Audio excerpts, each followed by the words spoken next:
Aujourd'hui, on va parler études et plus spécifiquement, on va parler du MBA. Est-ce que c'est quelque chose pour vous et est-ce que vous devriez le considérer? Parce que c'est un MBA, on en entend énormément parler en ce moment. C'est un master fait pour le business qui est la plupart du temps étudié après un certain nombre d'années d'expérience, donc 5 à 7 années d'expérience. Et beaucoup de gens veulent le faire parce que ça ouvre des portes incroyables et que ça nous vend du rêve. Bien sûr, la réalité peut être bien différente et c'est un investissement assez conséquent le MBA. Sur cette chaîne, si vous êtes là depuis un moment, vous savez qu'on essaie de vous donner des conseils impartiaux pour que vous preniez votre décision. Et si vous venez d'arriver, c'est la chaîne pour essayer de vous exporter en Angleterre, mais en général réussir, entre parenthèses, en dehors de la France. Si vous aimez le contenu, n'hésitez pas à me laisser un like, à vous abonner pour plus de vidéos avec des conseils pour vous expatrier en Angleterre, aussi des témoignages et des entretiens. Si vous avez vous-même un témoignage, n'hésitez pas, dites-moi dans les commentaires et un conseil sur la chaîne, ça m'intéresse aussi. Ok, on y va.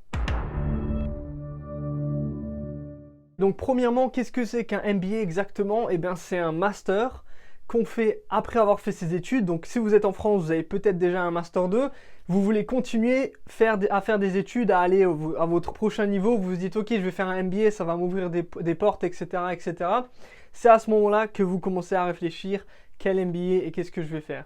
Le MBA en lui-même, il dure entre 1 an et des fois 2 ans, des fois 18 mois aussi.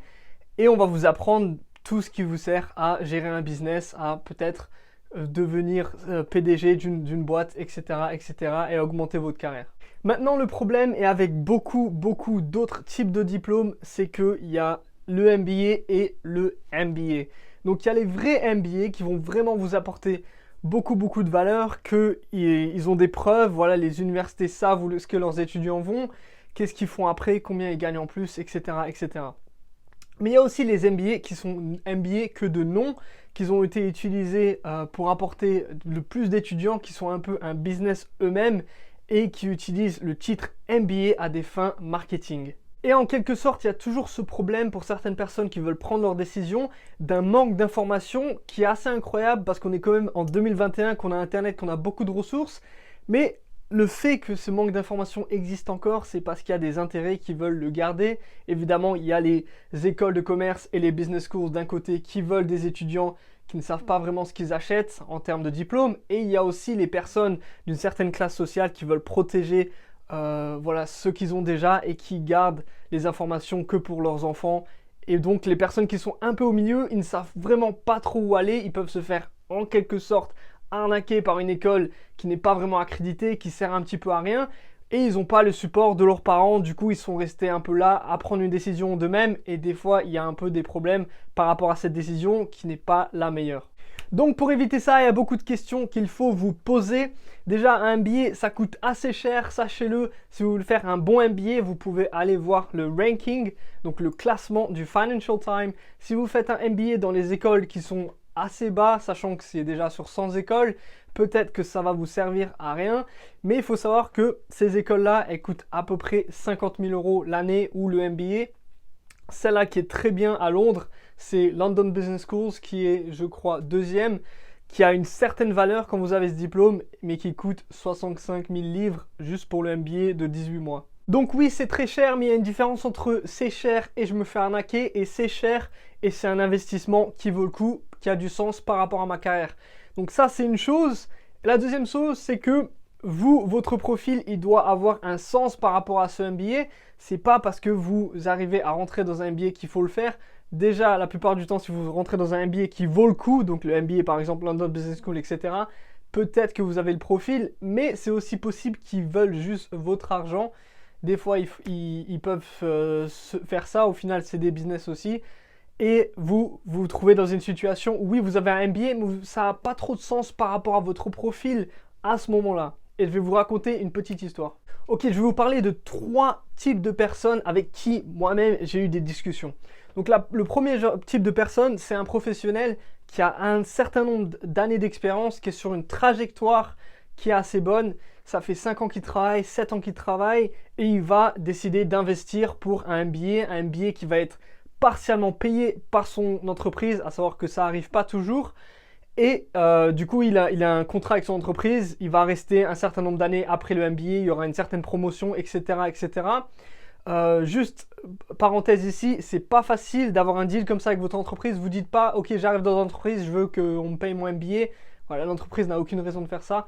Bref, cette personne a fait son MBA à London Business School, ça a coûté 65 000 livres pour les 18 ans. Je crois qu'il avait payé lui-même 40 000 livres, etc. Au final, pour cette personne, ça a eu beaucoup de sens. Il a eu une augmentation de 60% sur son salaire. Donc, s'il gagnait 100 000 euros par an, maintenant il gagne 160 000 euros juste après le MBA. Ça a beaucoup de sens pour lui. Ça, c'est le premier type de personne. Ok, deuxième type de personne, c'est une personne avec un peu moins d'expérience. Cette personne, ça pourrait être moi-même. Donc, j'ai 2 années et demie d'expérience en business à Londres. J'ai déjà fait un master, etc. Peut-être que ma prochaine étape, c'est un MBA.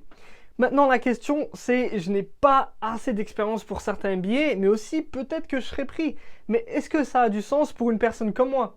Ce que vous devez savoir, c'est que le MBA ne va pas complètement changer votre vie, c'est pas une baguette magique. Si vous n'êtes pas dans une certaine trajectoire, le MBA ne va pas faire ça. Il va peut-être vous changer la trajectoire un petit peu, mais le changement ne va pas forcément être dramatique si vous êtes trop junior.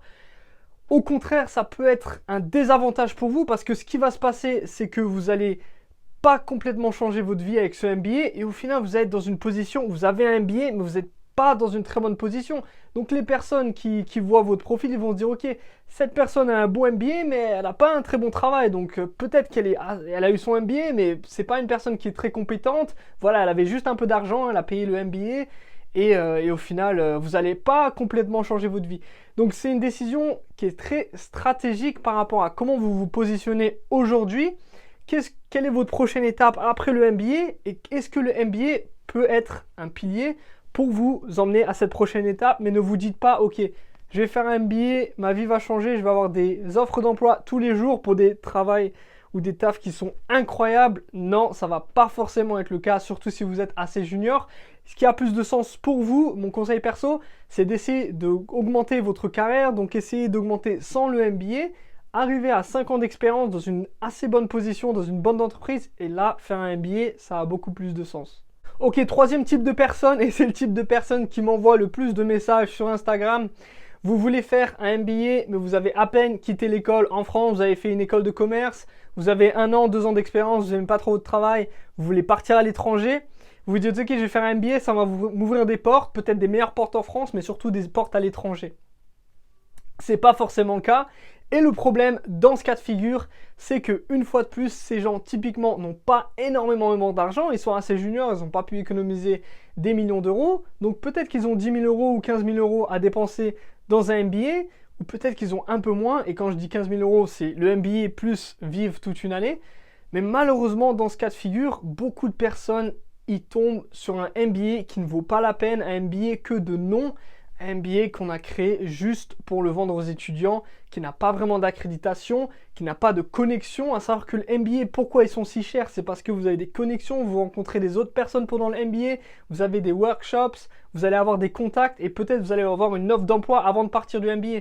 Si vous payez pour avoir un MBA, juste un papier qui vous dit MBA, on vous fait quelques cours, on vous apprend un peu le business, ça sert à rien au final parce que ça va pas changer votre vie, vous allez dépenser de l'argent, vous allez dépenser du temps que vous auriez pu utiliser pour trouver un travail à l'étranger sans faire ce MBA et aussi que vous auriez pu utiliser pour apprendre sans faire le MBA aussi parce que si on vous apprend des choses basiques, il faut bien comprendre qu'il y a des programmes MBA en France et aussi à l'étranger qui servent complètement à rien au final.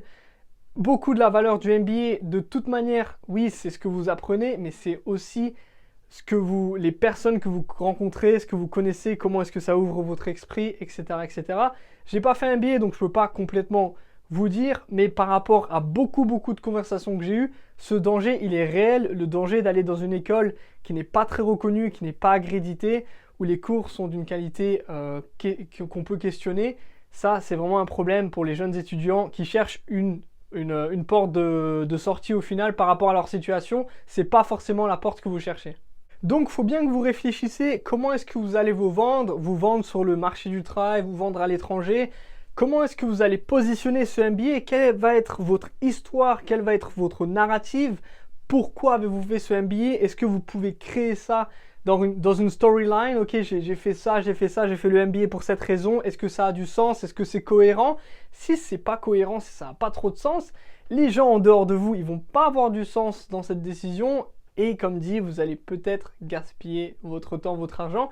En quelque sorte, j'ai une petite analogie. C'est comme si vous aviez une voiture qui va pas très vite, que vous êtes encore en train d'apprendre à rouler. Voilà, vous faites des petits accidents et vous décidez d'investir dans des roues incroyables, dans des jantes. Je sais pas, vous investissez sur une Twingo de 2004. 40 000 euros sur les jantes, ça n'a pas de sens au final. Les gens vont voir ça, ils vont dire ok, il n'était pas prêt au final pour avoir ses jantes, il n'était pas prêt pour avoir ses roues, vous les détruisez et les gens vont se dire ok, cette personne-là, ben je vais pas acheter sa voiture. Alors que si vous aviez attendu un petit peu, vous avez une meilleure voiture et vous investissez quelque chose qui a un peu de sens par rapport à votre situation, par rapport à la voiture, vous aurez une plus-value et les gens verront que ça a du sens de faire ça par rapport à la prochaine étape. Donc, je ne sais pas si ça a du sens, cette analogie, mais c'est une analogie. Et comme toute décision, encore, je vous dis, prenez du temps, posez des questions, allez voir des personnes qui ont fait le MBA, qu'est-ce qu'ils ont fait avant, est-ce que vous pouvez voir le changement que vous voulez en vous-même, mais aussi ne vous arrêtez pas là, parce que des fois, cette personne, peut-être qu'elle avait déjà un contact avant de faire son MBA, peut-être que la personne lui a payé 25% de son MBA pour qu'elle travaille avec lui après. Donc, allez vraiment poser des questions, parce que si vous êtes comme moi, vous venez d'un certain environnement, une certaine classe sociale, vous n'avez pas les informations, vous vous dites ok, cette personne elle est allée, elle a fait un MBA, elle a eu un travail extraordinaire. Non, c'est pas comme ça. Au final, vous avez deux pièges, si vous voulez, en quelque sorte. Donc le premier, c'est les écoles de commerce qui veulent juste vous vendre un MBA, mais voilà, qui devrait même pas exister, ce MBA au final.